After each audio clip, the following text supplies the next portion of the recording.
A bucket of pig blood fell from the sky. The girl standing on the stage got drenched from head to toe. But this was only the beginning of her nightmare. On the screen beside the stage, footage of the girl being bullied started to play. The crowd below the stage had no idea. What they were about to face was the wrath of the daughter of Satan. A woman in labor came into view. She had once been a sexually abused cult follower. 10 months ago, she had been raped by a man. She saw that incident as God's punishment for her impurity. The moment she gave birth, she fell into despair. The baby before her eyes looked like the embodiment of sin. She showed no hesitation. She grabbed a pair of scissors from the drawer, determined to completely eliminate this sin.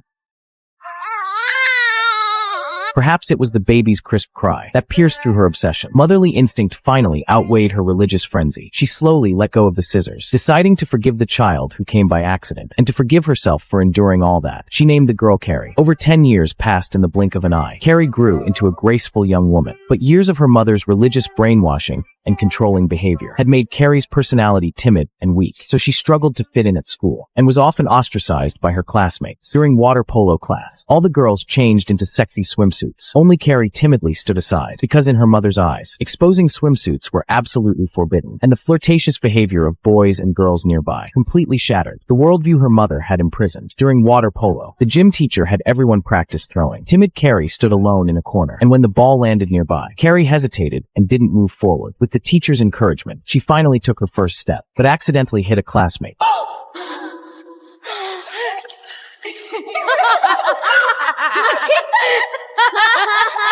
Molto divertente, Chris.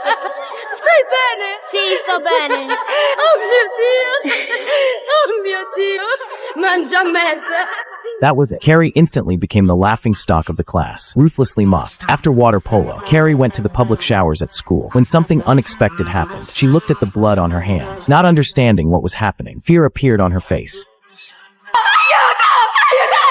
Panicked Carrie wrapped a towel around herself and ran out of the shower, seeking help from classmates. Sue and Chris saw her like this and pushed her aside with disgust. Carrie, still bleeding, was terrified. She desperately begged classmates for help. By the time Chris and the others realized it was her first period, and they began mocking her without mercy. Chris even took a tampon from the locker. Encouraged by him, the other classmates joined in, throwing tampons at Carrie, insulting and mocking her with cruel words, even recording her on their phones. Sue perhaps realized they had gone too far, hesitated to step in and stop it, but in the end still backed off.